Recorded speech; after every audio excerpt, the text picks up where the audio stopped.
Very much.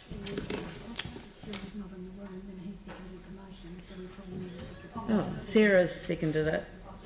Sarah, you're a substitute. We're having a note for a workshop on traffic lights. Is that correct? Very good. Okay, options for upgrading main pumps, water supply pump station. Helen Beaumont, Program Manager.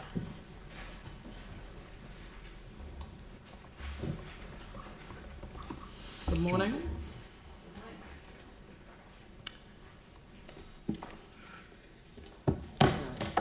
Do you want to do a brief overview? A brief overview? That would be fantastic. Thank you. So this report follows the overview of the water supply program that was reported up to you 9th of August and focuses particularly on main pumps. Now, main pumps down in Beckenham is a critical water supply pump station across the city. It supplies 11% of our central zone and 5% of the water for the city as a whole. We have 6 wells at main pumps, all 6 tapping into Aquifer 1, so that is our shallowest aquifer. The source water there has previously been considered secure, but recent sampling and age testing has cast some doubt on this. We won't be able to confirm the status of that water until we've done further modelling of the aquifer, and that's some 10 to 12 months away. So there are 6 wells, and all 6 wells have below ground well heads which are not considered to be secure. So at the moment we've got chlorination at that pump station, and we are proposing ultraviolet disinfection as an alternative. When you say not considered to be secure, can I just kind of say not considered to be secure by the engineers who are required to sign them off for meeting drinking water standards compliance? That's correct. Those wells have all been considered We've always regarded them past. as secure in the past. Thank you. That's correct. The ultraviolet here is likely to be a permanent installation, even if we do ultimately raise those well heads for other reasons. The alternative to installing ultraviolet at this stage is to simply put this pump station in the queue for raising the well heads and doing that work, or building a new pump station elsewhere. So those alternatives are set out in the report. Excellent.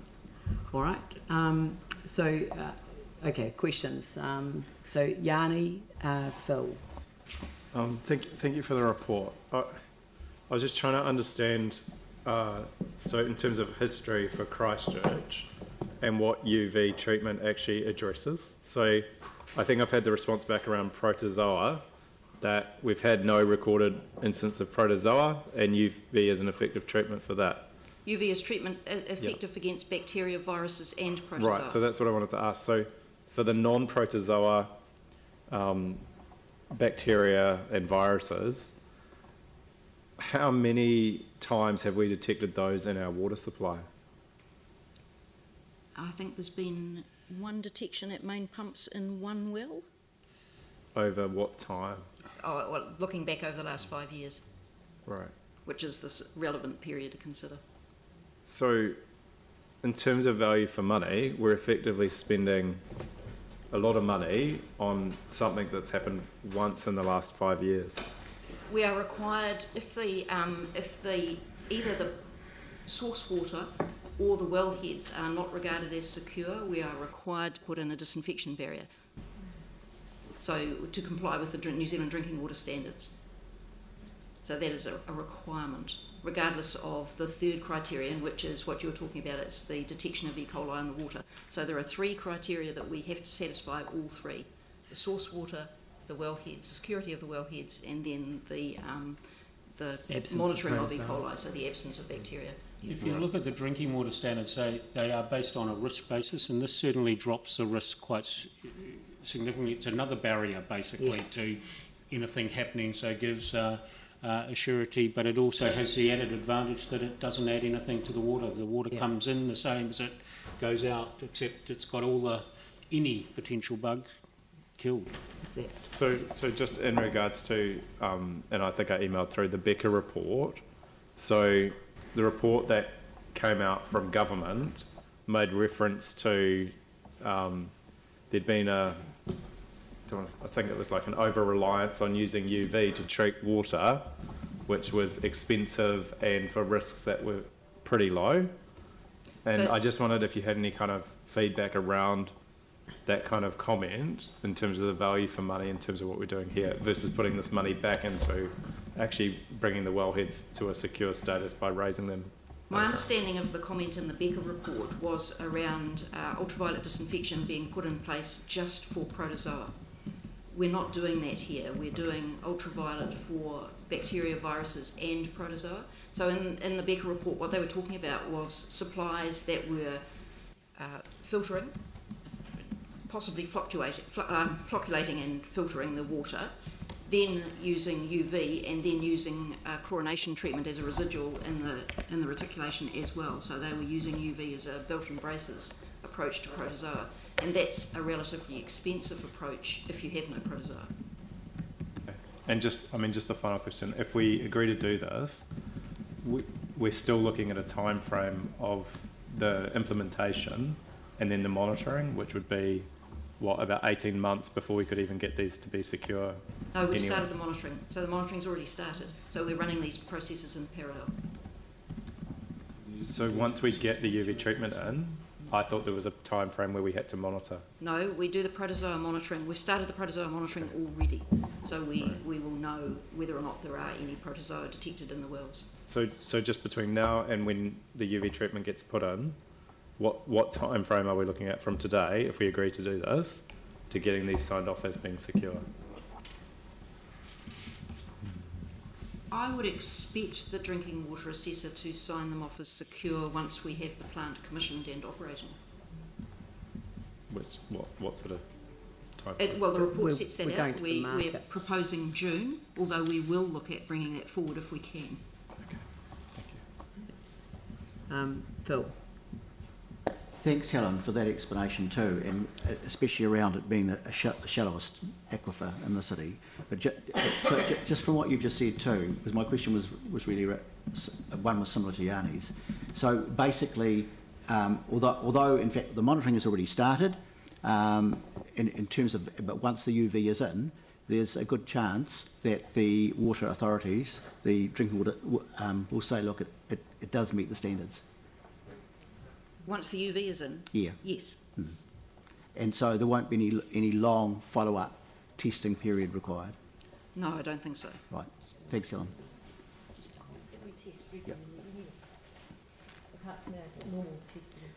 Well, we don't usually test for protozoa, so this is additional testing. Yeah, so we test for E. coli regularly, yes. Jimmy? Thank you.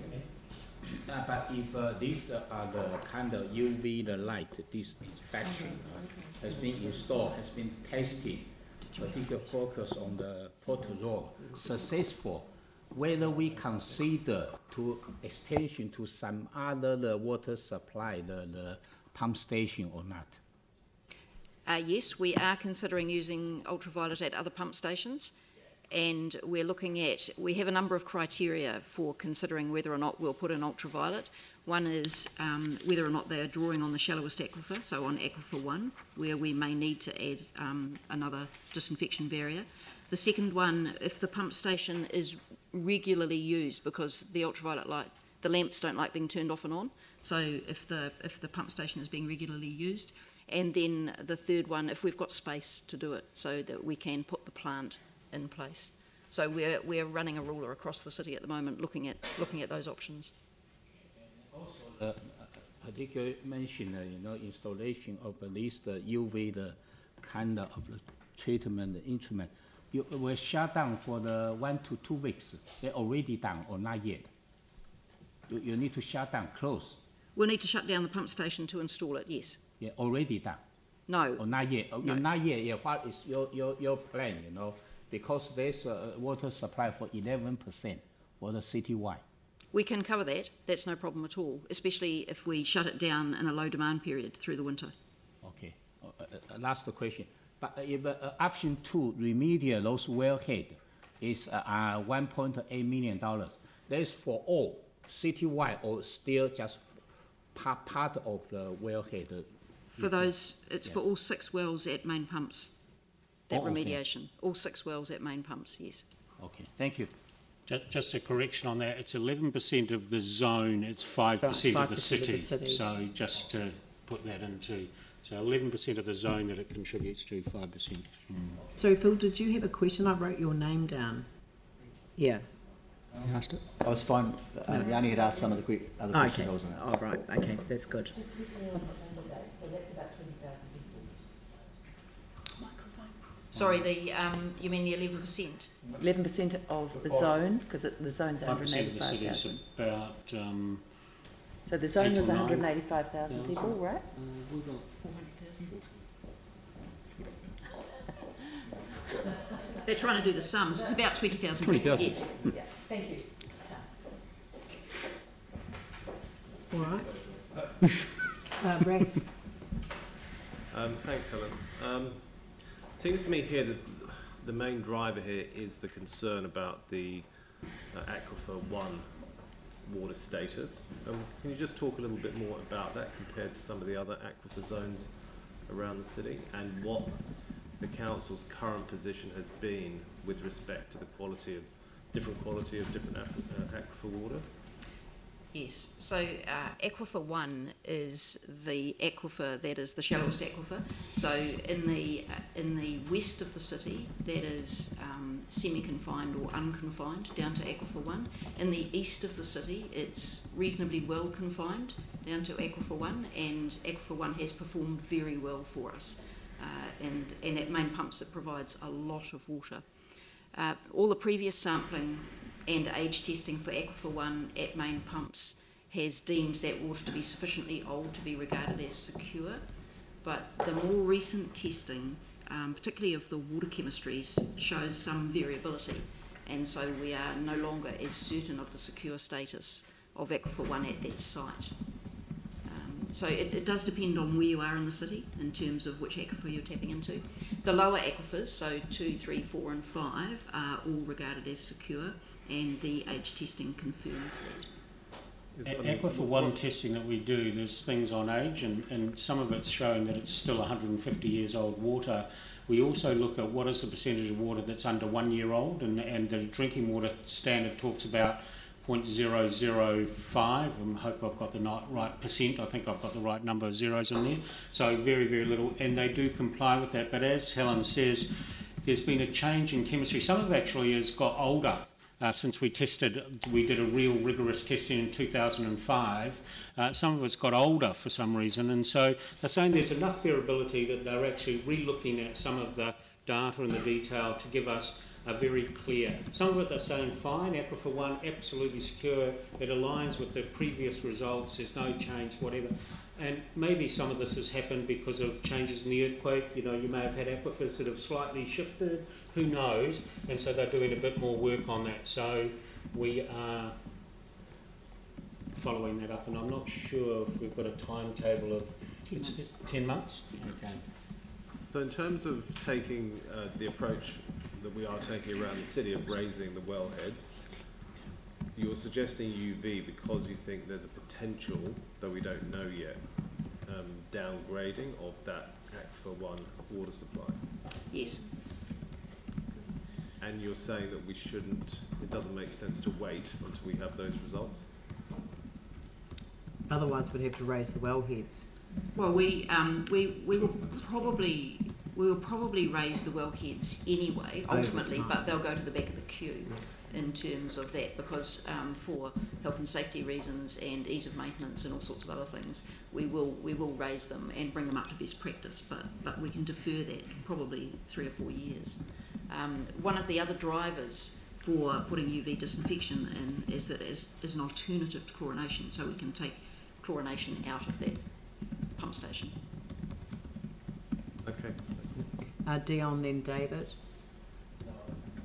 You're happy, David? Just clarifying with the Aquifer 1 wells at Main's pump station. So you're saying that putting a UV system in now will get us secure status for those wells, but if in 4 years' time we ultimately raise the wellheads, does that UV then become obsolete, or would we continue using it? No, Well, it depends on the results of the groundwater modelling and what happens with Aquifer 1. If it's not regarded as secure, even if the wellheads are secure, we will still need some sort of disinfection. So we have to meet all three criteria: the source water, the security of the wellheads, and the absence of E. coli.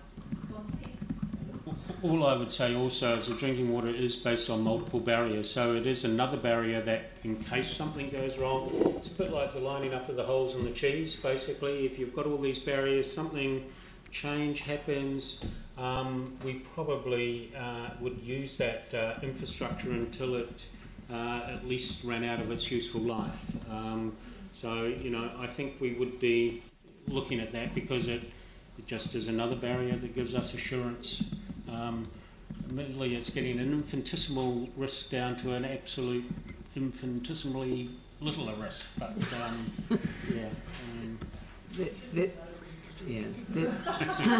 is the trouble. I mean, it seems to me that people forget what risk is. You know that you know, because what we're talking about here is you know, the chances of it happening are rare, but the consequences of it happening are severe. So you can never, and I think sometimes people conflate the two issues and talk about risk when they're really talking about likelihood. So, and that's slightly different matter, but probably a bigger conversation than for today. Dion. Yeah, I will ask what I was thinking about before. The wells that we've got in the aquifers, the city council or the city is the only one that draws from the deep aquifers, is that right? No, other people can draw from the deep aquifers as well. With so consent.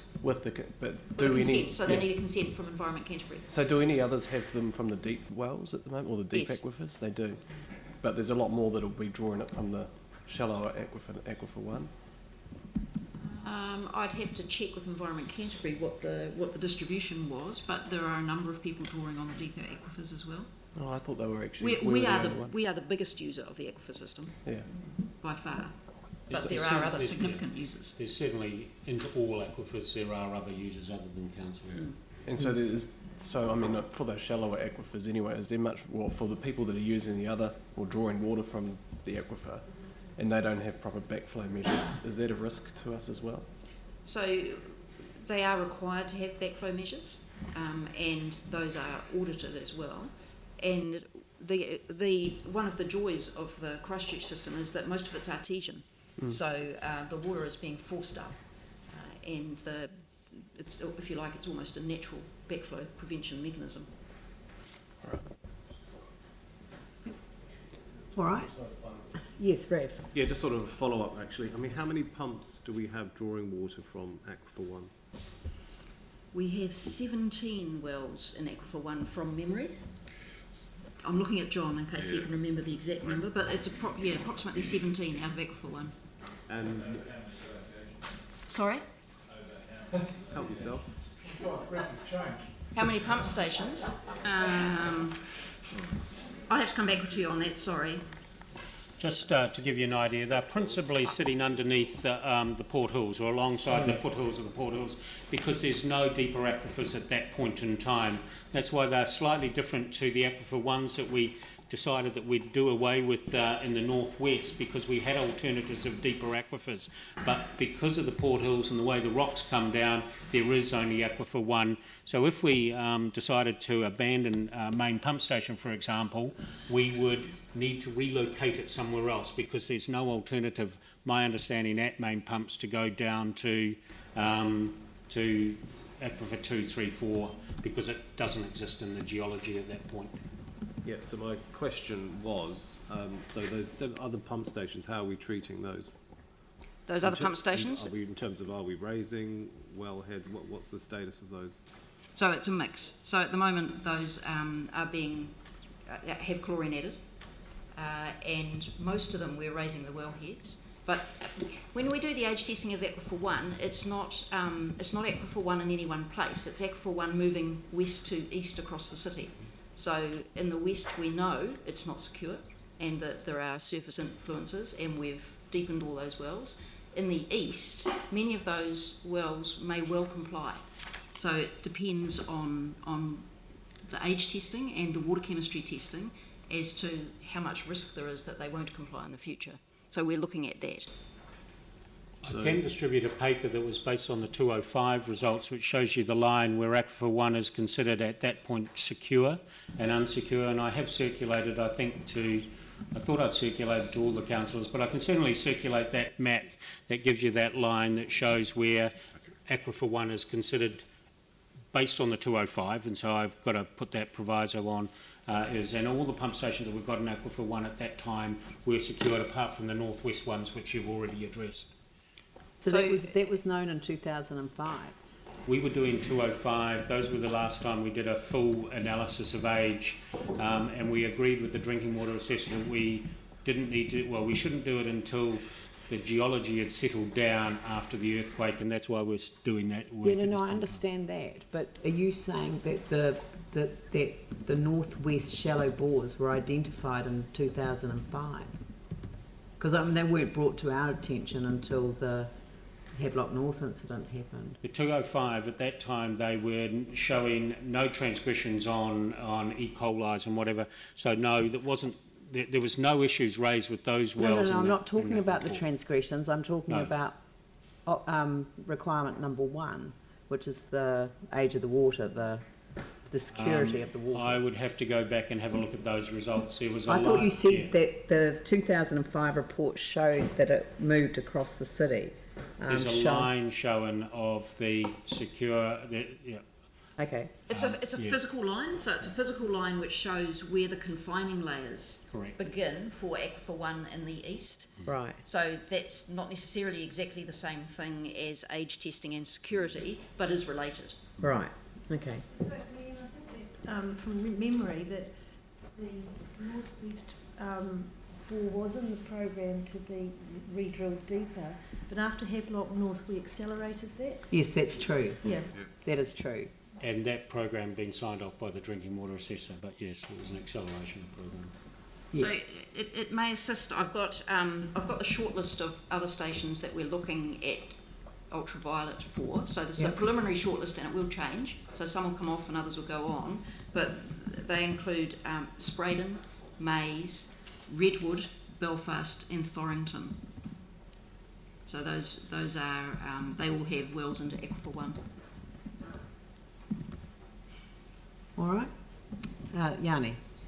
Wanted to pick up on, in the report that we've got attached, it says under 9, this is on page 163, there is opportunity under the current Health Act to be deemed to comply fully with DWS-NZ without necessarily meeting its technical requirements. This requires the water safety plan is approved by the local drinking water assessor. Then it goes on to touch on that we could agree to a different approach. So can you just give us some sense of what conversations have been had with the drinking water assessor and where things are at in terms of our water safety plan? Sorry, what paragraph are you looking at? It's page 163. It's 9 and then the paragraph just under it. I mean, I'm really just trying to understand the drinking water assessor, you know, in terms of where they're at, in terms of a level of comfort, because it seems to me apparent that when we want to remove chlorine from our water, we're not going to have secure status signed off by the engineers for all of our wellheads. Well, we may well do. Look, don't end a project before we've even got to the sort of final consideration of it. Right. The point is that if we can get enough water into the system that isn't chlorinated and can maintain that through the summer, we can turn off the chlorine. So that's what we're focused on. We're focused on it 100%.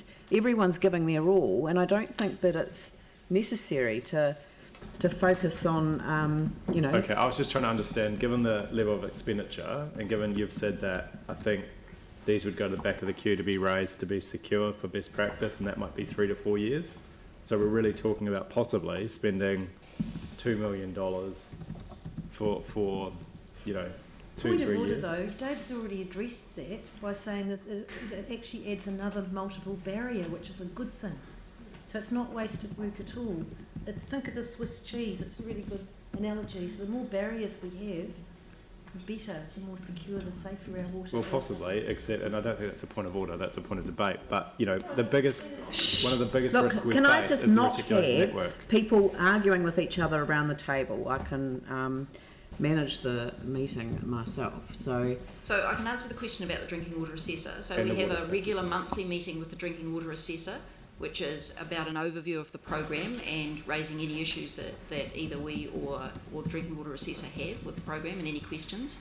And we also have regular technical meetings on individual pump stations and individual proposals to ensure that the drinking water assessor understands what the proposal is and is in agreement with what our plans are in terms of compliance with drinking water standards. In the report that we've got, it says that we could go to the drinking water assessor with a water safety plan and we agree. have a water safety plan okay, so already you're asking- signed off by Yes. the drinking water assessor. We've got one. And if you, well, anyway.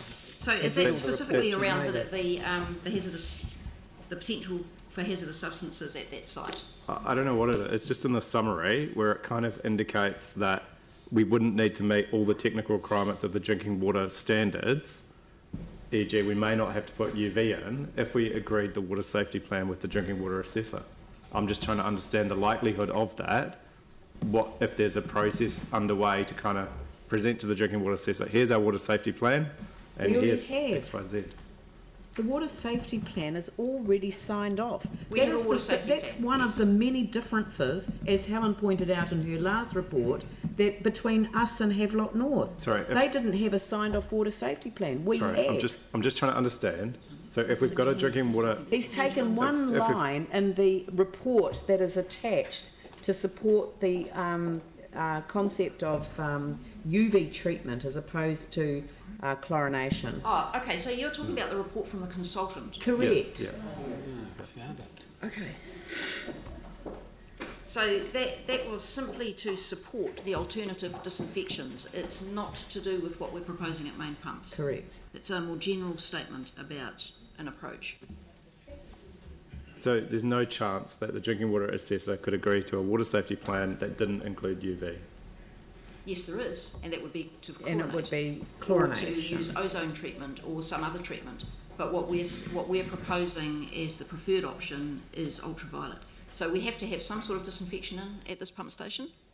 But if you're And- so enamoured of the report, Yanni, the next sentence says, although there is opportunity to agree a different approach with the DWA and encapsulate this in a water safety plan, there is a risk associated with this as the DWA's approval could be withdrawn at any time. This could result in any alternative solutions suddenly becoming non-compliant as they would require upgrades or extensions to comply. Based on our assessment, we do not believe that there are any additional treatment options that should be explored further at present, as these will either not demonstrate compliance or will be very expensive and slow to implement. The most attractive alternative to the interim chlorination system is UV disinfection. So, I mean, I don't know how clearer it could be. So I wonder if I could clarify what the consultant is saying is that he has assessed a number of alternative disinfection systems, and there are others out there that he hasn't assessed, but they are not systems that are approved, if you like, under the guidelines that are available for And they're drinking water standards. unpronounceable, and they're on page I get 162. all that. Coagulation and direct sand filtration. Well, and What I there are don't and get- there are others. What I slow don't sand get, filtration, which- cartridge filtration, and bag filtration. What I don't, so I get that. I totally understand. Okay. You know that the UV, in terms of all the assessment, that's a great approach to meet all the technical requirements. What I don't get, and the first time that I've heard, is that we don't need to meet all the technical requirements if we can get a water safety plan agreed with the drinking water assessor. No, I don't think that's quite what it's saying. I think what it's saying is that you could come up with something completely novel, a completely novel water treatment that is not anticipated by the drinking water standards and is not covered by any of the present guidelines. You could document that in your water safety plan. You could demonstrate that it reduces the risk adequately and get that signed off by the drinking water assessor. That is possible. And she could withdraw that at any time. There's a very difficult and long approach, but it is a possible approach. So yes, we could explore other alternatives. Yeah. Phil?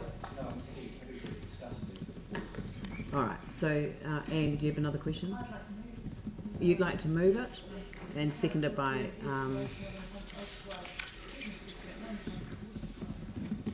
right, moved by Anne and seconded by Pauline. Is there any discussion? Phil? Look, I think this discussion has been really valuable because clearly the questions raised and with really clear answers, that it is what I think the most complex issue that we at Council are dealing with. And I do thank the staff for the clarity of the report, and especially because, you know, we've always known, I guess, that the Aquifer 1, the shallowest aquifer, has potentially had some issues. And I think it's good that we are being updated with the recent water research. And I think the report points to some real gains by using the UV system around these pumps, and that the UV system treats both the bacteria and protozoa. We know there's no silver bullet, and as David has indicated to us, having that multi-barrier approach will really assist us to get our water standards compliant. And I think this is so important because I think Leanne alluded to what happened at Havelock North and the consequences if we don't make sure of the security of our water. And you know, we cannot be complacent. We cannot wait to get every sort of answer. We need to build on the different interventions that are being made. So, and I think it's clear though that in fact at a general level we as a council have already said to staff, look, we do want you to progress and look at the delivery of these alternative systems and works so that we can improve the wellheads, and it included installing ultraviolet. So I'm very happy to support the recommendations today.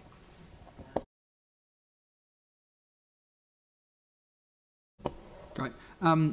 The Spark CEO Simon Mouter often talks of no plan B, and I think that's one thing I disagree with him on, because I always want to have a plan B. And I think when it comes to our drinking water, we need to be in a position to not only return to clean, pure, safe and secure water in Christchurch, but we need to ensure that once it's gone, it remains gone. I think the UV treatment technology not only moves us closer to that goal in the short term, and ensuring that our water will be chlorine-free for more people, but if there's ever a will or a push for widespread chlorination, be that likely or unlikely in the future, we'll be in a far better position to be able to push back from that as we have a genuine alternative to chemical treatment. I think this is a pragmatic move that will hold us in good stead. It's a win in the short term, it's a win in the long term, and I see it as a really pragmatic approach to mitigate against the so-called holes of the Swiss cheese aligning in the future. So very supportive. I'll let you end, Jean, since you moved it. Okay, great. Okay, thank you. Yeah, to me, the drinking water standard is very crucial. We are all aware, but there's kind of two different the way. One is we chlorinate the water, but we are all aware the people, particular concerned chlorinate, especially recently we are all aware. For those kind of the water, the particular hot water, the cylinder, they have caused corrosion, etc. Quite a few. Even myself, I heard quite a few in my area, especially the old community. The other one is new innovation. This UV, the kind of is new innovation technology, UV treatment. Even a moment is in the testing stage, but well approved can be the kind of dealing with those protozoa and also to dealing with the bacteria, etc. But at least there's no any those coordination of water can be eased. So if we compare these two, and also if we review the option 1 and option 2, but option 1 is is UV treatment and can to 11% for the water supply. And also know the coordination of water, we can go ahead. But option 2, particular disadvantage in here, they particular mention, consider timing because why the if, you know, the groundwater modeling during early 2019 showed that aquifer 1 is not the secure, then this UV the treatment still required. So, but regarding timing, they will delay for another the 6 months, etc. So I think probably, you know, this good the optimistic the option 1. So I support the option 1 to go ahead. Thank you. Yeah, look, just very quickly, because I know that we're all in agreement on this, but look, I really want to congratulate Helen and the team there for exploring these fiscally prudent options and for making these recommendations today. We know how complex the situation is. We see different options for different pump stations at different aquifers with different wellheads. We've got a short-term and long-term program of work, and our eye is firmly on that goal of removing this chlorine as quickly as possible, and I think we're heading down that track really well. So, you know, it's amazing work that you're doing. Your reports are incredibly clear, although they're complex. Once I've read them about 100 times, I think I can almost follow them. So, yeah, thank you, and I'm very supportive. Sarah? Thank you. Finding myself in the position of having something longer that I'm going to cut completely because Jamie said it all. So just quickly to summarise, getting this started now gets the chlorine out sooner, and having UV in place at main pumps is a key part of our arsenal should we need to battle for an exemption. Right. Well, I'm just gonna say one thing quickly as well, and I just want to remind people all the time when we consider this matter that there are very explicit differences between Christchurch and Havelock North, and there has been, in my view, a very strong reaction, and I would say overreaction to what's happened in Havelock North. It is a reminder of the severity of the consequences, and we do support the underlying thesis, which is our obligation to supply safe water. So we absolutely support the Minister when the Minister says we want demonstrably safe water. But the idea of residual disinfection as a mechanism, when we know from reading the reports, Havelock North reports, that chlorination is not an absolute barrier. And in some instances, you could say that it breeds complacency. And if there's one thing that you could never accuse the Christchurch City Council of in regard to its water is complacency. We know we have a valuable resource. And in some way, although this has been a wake-up call of incredible proportions, it is a reminder to people how precious our water supply is, and it is really a call to action that goes beyond this table. And I was at a meeting the other night, and that was very much the message that was received, that we're in this together and we can protect our water supply if we are to keep to the winter levels, and we'll get things done more quickly. But I just want to remind people that in the Christchurch Havelock North contest, they did not learn lessons from the previous outbreak. We have consistently looked at the approach. That wellhead or the re-drilling in the northwest, that began in 2012. That was before Havelock North, and we fast-tracked it as soon as the Havelock North incident happened in order to create a safer environment as quickly as we could. Their aquifer was not confined. We've already heard a really good explanation of our aquifer system. They had a high transgression history. We don't have the transgression history that they have, and poor working relationships between the council and their regional council was demonstrably a contributing factor to the situation that they were confronted with, and that is not the case here. and they didn't have a water safety plan signed off, which we do. So, you know, I think that, again, I'd like to just repeat what Pauline said and congratulate the team. You're doing a fantastic job, and keep going. Anne. Basically repeating a lot of what's been said, but it's clear that permanent installation of ultraviolet treatment system at main pumps water supply pump station is an obvious solution. Ultraviolet disinfection is an effective alternative to chlorination for the Christchurch water supply. Ultraviolet disinfection is technically feasible, can be implemented in a timely fashion, and is cost effective for main pumps. And most importantly, once the UV system has been installed and commissioned, chlorination can cease at one of the city's largest pump stations. There is strong evidence that UV treatment delivers safe drinking water. The Netherlands approach to treating water proves that the multi-barrier approach, which includes UV, is successful. They don't use chlorine at all, and unlike the US and UK, who do and have had 4 to 5 times the rate of waterborne disease than the Netherlands. So our initial challenge was to protect our vulnerable residents as we faced the risk that our water supply might not be safe. We responded quickly and effectively with temporary chlorination. And as we face, there's another challenge that we face, the possibility of central government requiring us to chlorinate. And we have this opportunity now to prove that we are more than capable of managing our own affairs when it comes to delivering safe drinking water without chemicals. Here is just another opportunity for Christchurch to lead the way in innovation and sustainability. So totally supporting staff recommendation here today. Thank you. I'll put the motion. All those in favour say aye. Aye. Those opposed say no. That's carried. Thank you very much. Now we've